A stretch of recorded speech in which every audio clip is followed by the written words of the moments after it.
Minasan konnichiwa, Pubidikwen desu.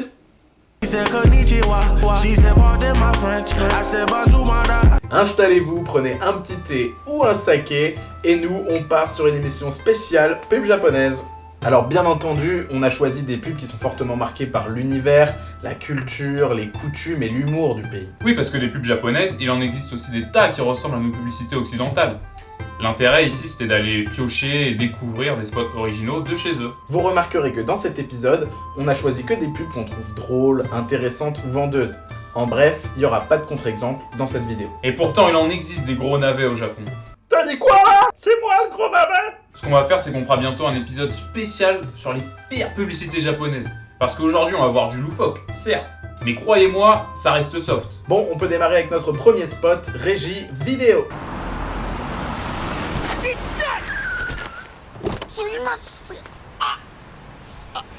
大丈夫ですか全然大丈夫ですはい閉めますねすいません大丈夫っすすぐ椅子ずらしますすいませんすぐ窓をあれ本当にすいません全然大丈夫っすすぐ病院に行きましょういってー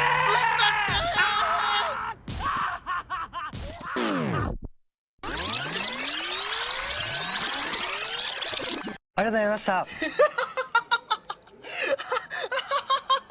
Je vous avais prévenu qu'on allait à la fois se marrer et halluciner dans cette chronique. Sumimasen, y'a pas de soucis.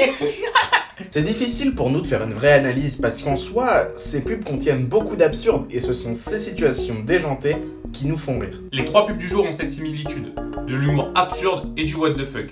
Maintenant, ce qui serait intéressant de savoir, c'est si les Japonais sont volontairement friands de cet outil narratif, ou si pour eux c'est tout à fait normal. C'est peut-être nous aussi, avec nos yeux d'Européens, qui comprenons rien à leur fantaisie, alors que pour eux, ça n'a rien d'absurde. Après, il y a des éléments qu'on peut constater sans avoir besoin de demander l'aide à des experts en sociologie japonaise. Ce qui nous fait rire ici, c'est les effets spéciaux grotesques, les mimiques et hurlements à répétition des comédiens. Oui, mais au-delà de ça, il y a aussi le twist humoristique inattendu et décalé, dans lequel on comprend pourquoi le jeune garde le sourire. C'est parce que quelques minutes plus tôt, il a fait un achat qui l'a rendu très heureux. L'humour est un outil de communication efficace qui permet de se souvenir du spot, et donc de la marque. Mais dans cette pub, l'humour ne fait pas tout. Je m'explique. Imaginez cette même pub, mais faite en France. Quelle serait la plus grosse différence? Exactement, il n'y aurait pas ce pied géant. Ah, ça c'est sûr que cette idée c'est 100% Japon. Oui, mais c'est ça la bonne idée de ce spot. Parce qu'en vrai, si on faisait la même pub en France, ça serait juste l'histoire d'un mec qui a quelques merdes, mais qui garde le sourire parce qu'il a fait un achat de quelque chose un petit peu plus tôt. Mais ça serait nul. Ce serait typiquement le genre de pub où quand tu découvres le dénouement, tu lâches un putain, quelle merde. Parce que là, ce gros pied, ça rend son sourire encore plus improbable. Et du coup, ça rend la chute plus drôle et mieux amenée. Et au pire, même si la chute nous touche pas, on se souvient quand même de la pub et donc du produit parce que... Oh, il y avait un gros pied.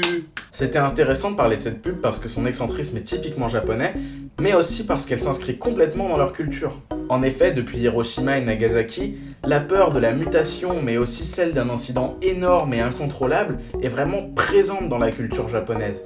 Et cette peur, ils ont besoin de l'exorciser, via des pubs ou des films. Godzilla en est l'exemple le plus connu. C'est une véritable métaphore de ces horribles événements. Mais dans cette pub, ce qui est encore plus japonais que la mutation ou l'excentrisme, c'est ce côté ultra cheap dans leurs effets spéciaux. Ah, les Japonais, ils ont pas peur du ridicule. Il suffit de mater un épisode d'Ultraman pour s'en rendre compte. Ouais, chez eux, les séries Z à effets spéciaux fauchés sont légion. Mais c'est justement parce que ce pied est moche qu'il nous fait rire. Et c'est tellement con qu'on en garde un bon souvenir. Et un bon souvenir pour une marque, c'est un produit qui va se vendre. Pourtant, le produit, on le voit qu'à la toute fin. En fait, c'est une mise en scène des satisfactions. Je m'explique. Pour construire un spot télé, on utilise les mécanismes et les vecteurs de la communication visuelle. Par exemple, dans cette pub, on a une mise en scène des satisfactions, avec des vêtements soldés qui provoquent une joie intense et à toute épreuve pour le consommateur. Tandis que le vecteur qui appuie ce mécanisme, c'est ce scénario irréel, avec un pied gonflé façon dessin animé, les boulettes improbables du chauffeur, Et à la fin, on a un plan charnière qui introduit la marque, très bien pensé. Waouh, merci Papy Sensei. Comme quoi il y a beaucoup à dire sur la construction des spots télé. Et dans le pub du coin, on se contente pas de vous dire bah c'est drôle, du coup c'est sympathique et ça fait vendre. Nous, on devient de plus en plus technique les gars. Bon, maintenant que j'ai apporté ma contribution à la vidéo, je disparais. Nimbo, camouflage dans la brume. Gardez en tête ces éléments qui permettent de construire un spot. On essaiera régulièrement de vous donner ce genre d'informations. En tout cas, ce qu'il faut retenir, c'est qu'un spot, c'est pas fait au hasard et c'est beaucoup de travail. En ayant ces éléments en tête, il est facile d'analyser les 3 spots humoristiques du jour. Et d'ailleurs, on passe au suivant.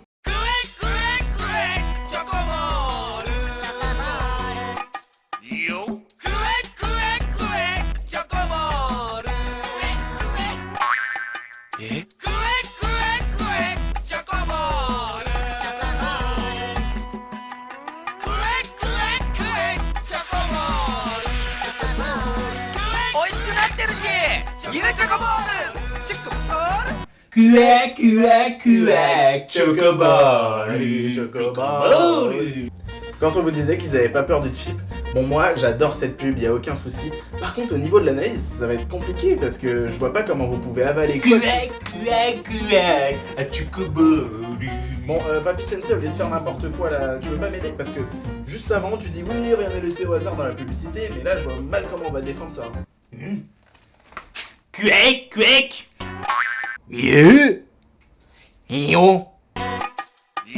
Bon, dis donc l'affreux, t'as dit que tu partais, mais finalement t'es là. Du coup, tu peux peut-être analyser plus en profondeur la pub, non? Nimbo. Oh, ça recommence. Ce qu'on va faire, c'est qu'on va s'envoyer une petite page de pub, d'accord? Ne bougez pas, votre émission revient très vite.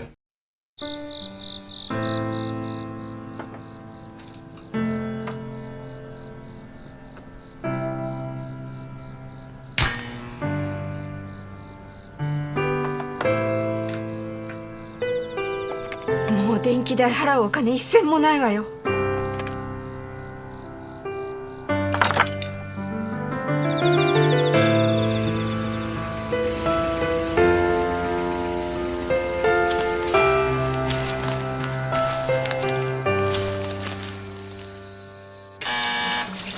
ーい。どうぞ。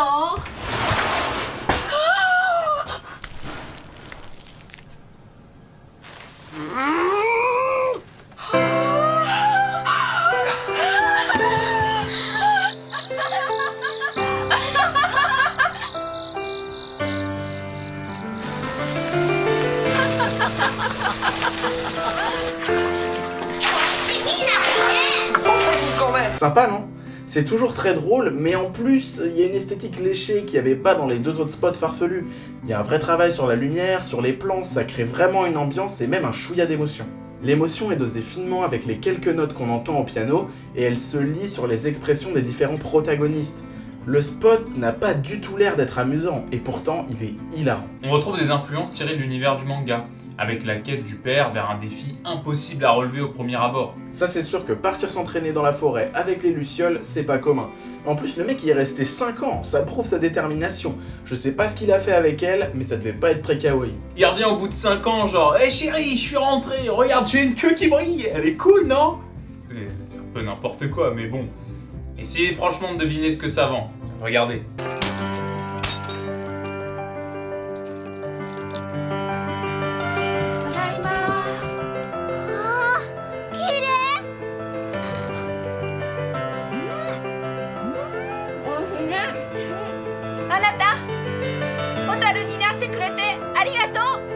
お前らのためなら俺は一生輝き続けるさ。ホタルの寿命って1週間だってよ。え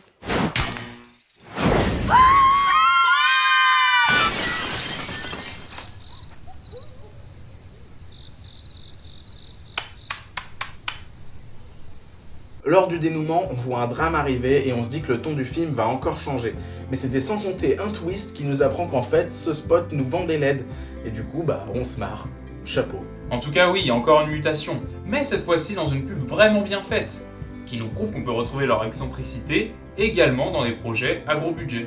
La boucle est bouclée. Bon bah voilà, comme chaque fin de vidéo, c'est la conclusion. Donc merci énormément. Donc, tous ceux qui partagent chaque fois, qui commentent, qui like, tu connais. Et la petite nouveauté, c'est que maintenant, depuis quelques semaines, on a un Twitter. Donc tu viens, tu nous suis, ça fait plaisir. Nous on tweet, hein, y a pas de souci. On se tchatche, hein, pas de problème. Et voilà, c'est tout ce qu'il y a à dire. Follow nous, on est des mecs sympas. Installez-vous, prenez un petit thé ou un saké et on... Merde. Oh, il a sauté. 3, 2... Correct. Merde. Pardon. C'était pour te laisser. 3... Culé.